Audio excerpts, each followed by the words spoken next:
Peggy 18. One of my earliest memories of music not coming from a traditional scene was the music for Metroid. I was completely caught up in that music.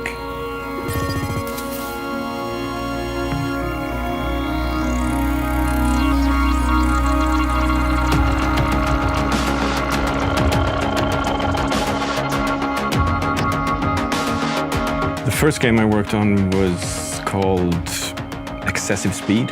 We had the first Pentium processors with a small 14-inch CRT screen and Sound Blaster sound card.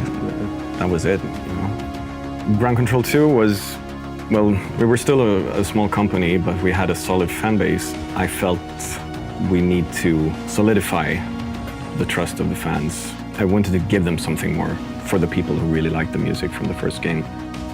I'm still very proud of the music for World in Conflict. I was very lucky to start working close with the writer, and we had a close relationship discussing different characters, giving us a score that was much more married to what was going on in the game.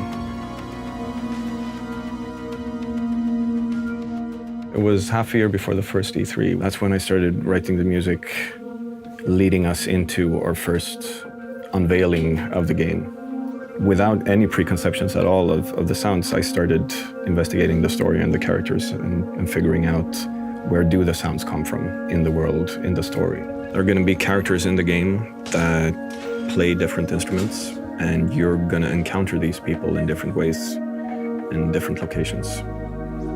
The pianist, he is actually my brother. He works here at Massive as a programmer. We're really close. We've been doing music together for the last 15 years. And when the time came to record this music, I thought he would suit this character perfectly.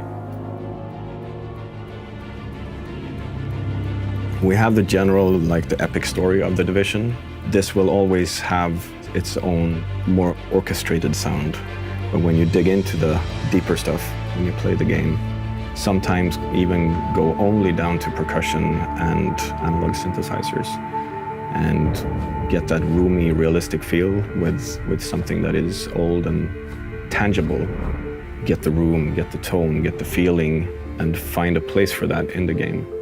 Limitations is the key to invention in anything, really. I find so every single day I create music, it's about limitations. And what happens to people when society breaks down, they go back to their roots.